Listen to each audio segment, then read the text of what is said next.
যারা বেশি নামাজ পড়বে তারা বেশি জান্নাতে ঢুকবে নাকি? হজ করতে করতে বড় হাজী সাহেব হয়েছে, অনেক বড় আমল, কিন্তু সবচাইতে বেশি জান্নাতে প্রবেশ করাবে যে আমল, বিষ্ণু বললেন এক হচ্ছে আল্লাহর ভয়, আরেক হচ্ছে সর্বোত্তম আচরণ। প্রিয় ভাইরা, ইসলামের মেজাজটাকে চিনে নেন, ইসলামের এসেন্সটাকে বুঝে নেন। আমরা ভালো আচরণকে গুরুত্ব দিতে চাই না। প্রতিবেশীর সাথে শুধু ঝগড়া, কলিগদের সাথে ঝগড়া, মারামারি, দুঃসম্পর্ক, এরকম আছে না নাই বলেন? আছে না? কিন্তু নামাজি মানে আবু দাউদের এক বর্ণনা বিষ্ণু ইসলাম বলেন, খুব চমৎকার একটি হাদিস, মনোযোগ দিয়ে শুনুন। তিনি বলেন, আনা যাঈনুন বিবাইতিন ফি রাবাদিল জান্নাতি লিমান তারাকাল মিরাআ ওয়া ইন কানা মুহিক্কান। আমি ওই ব্যক্তিকে জান্নাতের আঙ্গিনায় একটা ঘরের গ্যারান্টি দেই যে ব্যক্তি তর্ক করার সময় নিজে হক এটা জেনেও সে তর্ক থামিয়ে দেয়। অনেক সময় হয় না, অনেকে পায়ে পাড়া দিয়ে ঝগড়া করতে আসে, এরকম আছে না নাই? আপনি চুপচাপ দেখবেন একটা বাজে কমেন্টস করতেছে, আবার কমেন্টের নিচে কমেন্ট, আবার গালি, হ্যাঁ আছে না এরকম? বিষ্ণু বলেন নিজে হক এটা জানার পরেও আর যাতে তর্ক না বাড়ে, যে তর্ক থামিয়ে দেয় জান্নাতের আঙ্গিনায়, তাকে আমি একটা ঘরের গ্যারান্টি দেই। ওয়াবিবাইতিন ফি ওয়াসাতিল জান্নাতি লিমান তারাকাল কাযিবা ওয়া ইন কানা মাযিহান। আর ওই ব্যক্তিকে আমি জান্নাতের মাঝখানে একটা ঘরের গ্যারান্টি দেই যে ব্যক্তি কৌতুক করার সময়ও মিথ্যা পরিহার করে। আমি জান্নাতের মাঝ বরাবর একটা ঘরের গ্যারান্টি দেই। এরপর বিষ্ণু কি বলে দেখেন, তিনি বলেন ওয়াবিবাইতিন ফি আ'লাল জান্নাতি লিমান হাসানা খুলুকাহু। আর জান্নাতের একেবারে হাইস্ট পিক অফ প্যারাডাইস, জান্নাতের সর্বোচ্চ স্তরে আমি একটা ঘর বা একটা বাসভবনের গ্যারান্টি ওই ব্যক্তিকে দেই যে তার আচরণটা সুন্দর করেছে, যে সুন্দর আচরণের অধিকারী হয়েছে, তাকে জান্নাতের হাইস্ট পিকে আমি একটা বাসভবনের গ্যারান্টি দেই। তাহলে বলেন তো আমাদের আচরণটা সুন্দর করার দরকার আছে না নাই? এটা খুব ছোটখাটো একটা আমল, তাই না? কথা বলেন, দক্ষিণ কোরিয়া প্রবাসী ভাইরা আওয়াজ করে বলেন, এটা কি ছোট আমল? দেখলে সালাম দিব, সুন্দরভাবে কথা বলবো, ভালো উইশ করব, হ্যাঁ, হিংসা জিঘাংসা অহংকার থেকে মুক্ত থাকবো, খিটখিটে মেজাজের হব না, অলওয়েজ স্মাইলিং ফেস থাকবে আমার, হৃদ্যতাপূর্ণ আচরণ। এই কাজটা কি ছোট আমল? আওয়াজ করে বলেন, এই আমলটা কি ছোট না বড়?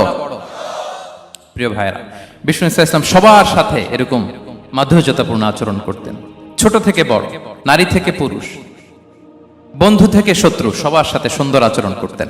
এবং তার এই চমৎকার আচরণে মুগ্ধ হয়ে তার অনেক শত্রু মুহূর্তে তার বন্ধুতে পরিণত হয়েছে। বিষ্ণু ইসলামের কাছে যখন কোনো শিশু নিয়ে আসা হতো, তিনি তাহনিক করতেন, হাদিসে এসেছে, সিরায় এসেছে। তাহনিক কি? খেজুর চিবিয়ে খেজুরের মিষ্টি রস লালাসহ বাচ্চার মুখে লাগিয়ে দিতেন। আলেমদের কাছে, অনেক আলেমদের কাছে আসে, আমার কাছে অনেকে এসেছে বাচ্চাদেরকে নিয়ে, তো আমরা এই সুন্নাহর উপর আমল হিসেবে খেজুর চিবিয়ে এর রসটা মুখে ঢুকিয়ে দিয়েছি। বারাকা, বিষ্ণু ইসলামের বারাকা নেওয়ার জন্য আসতো ছোট্ট বাচ্চাদেরকে নিয়ে। মদিনায় যখন সাহাবারা হিজরত করলেন মক্কা থেকে, মুসলিমদের ঘরে সন্তান সন্ততি নাই, বাচ্চা কাচ্চা হয় না। ইহুদিরা টিটকারি করে, এই তো মুসলমানদের সন্তান নাই। সর্বপ্রথম যেই সন্তান হয়েছে তিনি হচ্ছেন আয়েশা রাদিয়াল্লাহু তাআলা আনহার বড় বোন আসমা বিনতে আবু বকরের ঘর উজাড় করে এক সন্তান এসেছে, পুত্র সন্তান, নাম হচ্ছে আব্দুল্লাহ। কি নাম? আব্দুল্লাহ ইবনে জুবাইর।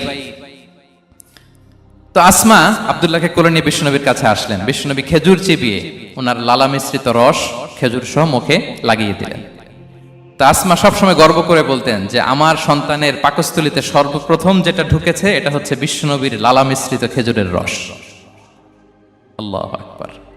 বাচ্চারা আসলে বিষ্ণুবী তাহনিক করতেন, এবং এটা ল্যাবরেটরিক্যালি প্রুভড, সায়েন্টিফিক্যালি প্রুভড যে বাচ্চার জন্মের পরে এরকম মিষ্টি দিলে, স্পেশালি ডেটস নির্যাস যদি দেয়া হয়, তাহলে এটা তার ইমিউন সিস্টেম বাড়ায়, রোগ প্রতিরোধ ক্ষমতা বাড়ায়, তার ব্লাড সার্কুলেশন বাড়ায়, রক্ত সঞ্চালন বাড়ায়। বিষ্ণুবী এটা করতেন। অনেক মায়েরা বরকতের জন্য বিষ্ণুবীর কোলে বাচ্চা দিতেন, অনেক বাচ্চা বিষ্ণুবীর কোলেই পেশাব করেছে, হাদিস সাক্ষী। ওখান থেকে মাসালা এসেছে, মেয়ে বাচ্চা পেশাব করলে কিভাবে ক্লিন হবে, ছেলে বাচ্চা পেশাব করলে কিভাবে ক্লিন হবে। বিষ্ণুবী কোলে নিয়েছেন, পেশাব করে দিছে ভরায়া। আল্লাহু আকবার। তো বিশ্বনবীকে কপি করে সে তার এলাকার নবজাতক বাচ্চাদের মাথায় যখন হাত বুলিয়ে দিতে শুরু করলো, পরবর্তীতে দেখা গেল ওই বাচ্চাগুলো আজীবন ছিল টাক মাথা, চুল বাড়বে তো দূরের কথা, এদের মাথায় চুলই ওঠে নাই। আল্লাহু আকবার, মুজিজাতুন নবী। তো বিষ্ণু মাথায় হাত বুলিয়ে দিতেন, বাচ্চাদেরকে চুমু খেতেন, আপনারা বাচ্চাদেরকে কোলে নেবেন, আদর করবেন, চুমু খাবেন, বিষ্ণুবীর সুন্নাহ এটা। বাচ্চাদের সালাম দিতেন, মাঝে মাঝে বাচ্চাদের সাথে মজা করতেন, তাদের সাথে খেলাধুলা করতেন। বাসায় সময় পেলে এটা করবেন, ছেলেমেয়েদেরকে নিয়ে খেলতে নেমে যাবেন। শুধু বাচ্চাদের সাথে ফান করতেন এমন না, ভুল দেখলে শুধরে দিতেন। এক ছোট্ট বাচ্চা কোলে বসে খাবারের প্লেট থেকে এখান থেকে ধরে, ওখান থেকে ধরে, তাও বাঁ হাতে। বিষ্ণুনবী বললেন, ইয়া গোলাম সাম্মিল্লাহ, বিসমিল্লাহ বলো, কুল বিয়ামিনিক, বাঁ হাতে নয় ডান হাতে খাও, ওয়া কুল মিম্মা ইয়ালিক, আর এদিক সেদিক থেকে নয়, তোমার সামনে যেটা আছে ওইটা খাও। সুবহানাল্লাহ, শুধরে দিতেন। সাদাকার খেজুরের স্তূপ ছিল, জাকাতের খেজুর। হাসান রাদিয়াল্লাহু তাআলা আনহু, বিষ্ণু ইসলামের দহিত্র, ছোট্ট মানুষ, হাঁটতে হাঁটতে যে খেজুরের স্তূপের দিকে খেজুর নিয়ে খেলতে যায়, হঠাৎ একটা খেজুর খেতে আরম্ভ করলেন। বিষ্ণু বললেন, কিখ কিখ, থামো থামো, ওয়াক থু থু।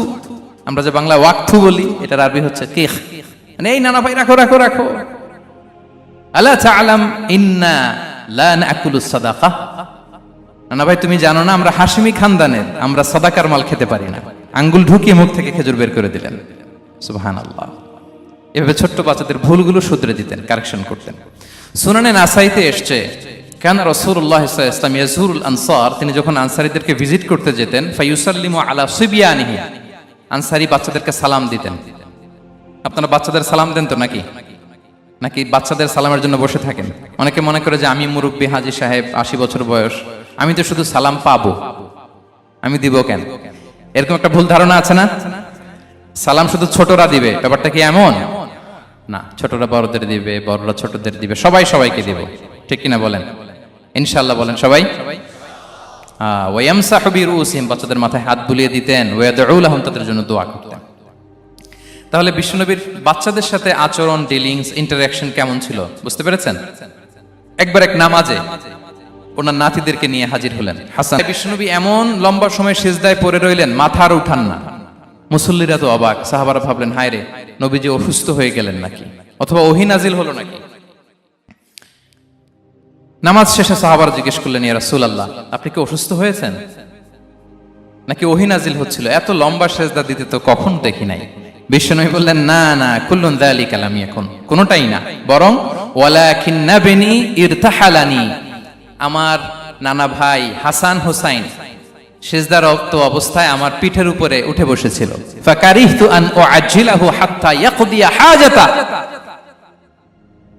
আমি উঠে গেলে তাদের ডিস্টার্ব হবে, এজন্য সিজদায় পড়েছিলাম। যতক্ষণ তাদের পিঠে উঠে খেলতে মনে চেয়েছে তারা খেলেছে, তারা নেমেছে, তারপরে সিজদা থেকে মাথা